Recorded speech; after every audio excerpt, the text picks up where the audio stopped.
આવતીકાલે દિલ્હી વિધાનસભાની ચૂંટણીનું પરિણામ પારદર્શી અને સચોટ પરિણામો માટે ચૂંટણી પંચની તૈયારી સંપૂર્ણ. એક્ઝિટ પોલે વધાર્યું દિલ્હીનું તાપમાન.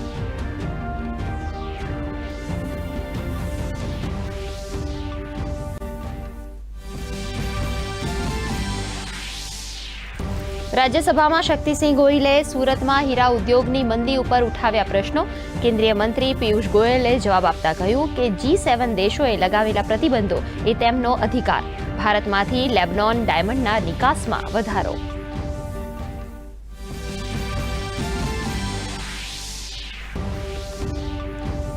લોકસભામાં કેન્દ્રીય મંત્રી જેપી નડ્ડાએ યુરિયા ખાતરની અછત મુદ્દે આપ્યો જવાબ. કહ્યું યુરિયાની અછત ઊભી કરાય છે, રાજ્ય સરકારોએ થવું પડશે સક્રિય. તો કોંગ્રેસ સાંસદ ગેનીબેને આયુષ્માન ભારત યોજનામાં થતી મુશ્કેલીઓનો ઉઠાવ્યો મુદ્દો. પ્રધાનમંત્રી નરેન્દ્ર મોદી 10 થી 13 ફેબ્રુઆરી દરમિયાન ફ્રાન્સ અમેરિકાની મુલાકાતે. ફ્રાન્સમાં AI એક્શન સમિટમાં લેશે ભાગ. ત્યારબાદ રાષ્ટ્રપતિ ડોનાલ્ડ ટ્રમ્પના આમંત્રણ પર જશે અમેરિકા.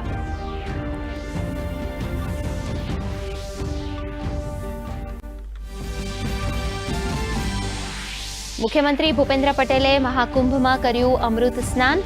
કહ્યું ત્રિવેણી સંગમમાં સ્નાન કરવું સૌભાગ્યની વાત. આ પૂર્વે મુખ્યમંત્રીએ બડે હનુમાન મંદિરમાં કરી પૂજા અર્ચના.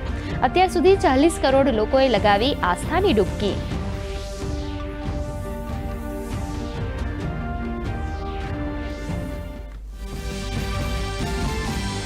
પાટીદાર અનામત આંદોલનના રાજદ્રોહ સહિતના કેસો રાજ્ય સરકારે લીધા પરત. મંત્રી ઋષિકેશ પટેલે કહ્યું હવે માત્ર 4 જ કેસ બાકી. કોઈ નિર્દોષને સજા ન થવી જોઈએ.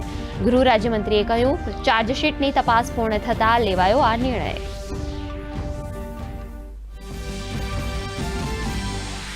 અમદાવાદમાં આયોજિત કોલ્ડ પ્લે કોન્સર્ટ થકી ₹400 કરોડનો થયો બિઝનેસ.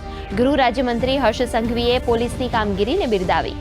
કહ્યું સુરક્ષા, ટ્રાફિક, મલ્ટીમોડલ ટ્રાન્સપોર્ટેશન અને ઇમરજન્સીમાં પોલીસે ઇન્ટરનેશનલ લેવલ પર કર્યું કામ.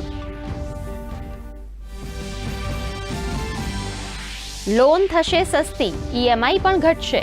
RBIએ રેપો રેટમાં 0.25 બેઝિસ પોઈન્ટનો કર્યો ઘટાડો. હવે 6.25% રેપો રેટ થતાં લોન ધારકોને મળશે રાહત.